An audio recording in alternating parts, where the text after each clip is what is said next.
Parang meron ka na tauhan na ako.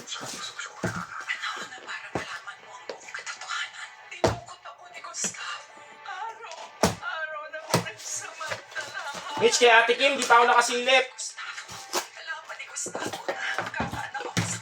So, wala akong gitara na piniprint, di ba? Piprint ako. Gitara? Bukote nga. Isa yung bukote ba dyan? Bukote, meron din.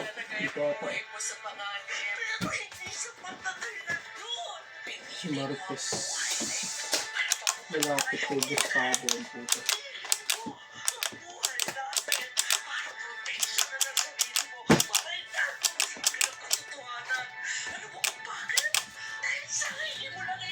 Yung basurahan.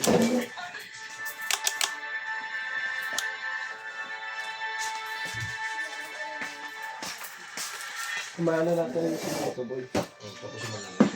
Kakalat pa tayo. Ay, hindi tsaka ba, sarado naman tayo. Online. Hindi, parang bukas siguro kaya. Magpapawalk-in na ba sila? Ano Parang bukas siguro. Hindi, ba't hindi ka? Hindi, kaya nga. Walang alam kung magpapawalk. Ha? Dito? Kakapotan niya yan?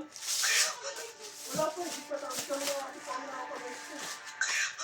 Wala eh.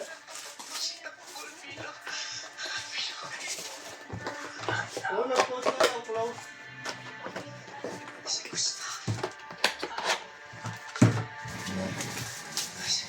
Makabukas pa ako, hindi pa na dito eh.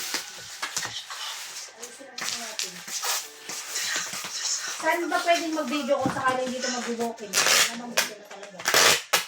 Saan ba pwedeng mag-video? Dito lang. Dito lang. Diyan yung walk-in. Basura? Yung mamaya na tayo, mag-ano, may... Ano ba na? Nabara dito, tapos sila lang ang mga to. Kasi ito ay pasok ko na muna sa office o okay na rin ito. Ganyan, sa dirty room. Or okay lang naman yan kasi para makita ng mga workers. Pwede. Baka mapili nila. Oo. Basta trade. Bukas ba yung walk-in? Bukas. Ito nga alam eh. Kasi nagpo-poster mata kasi ngayon eh. Oo, close. Wala pupunta yan. Bukas na magpa-walk-in para direct. Bukas na, para direct. Diyan ko kasi bukas eh. Alam mo ah. Nangyayari din ako hindi pumasok ngayon. Kaya naman. Update lang ako doon. Eh. Sabay na. Start na doon. Keyboard, wala ibang maglalagyan yan? Meron, kami bahala mamaya. Hey, kalma.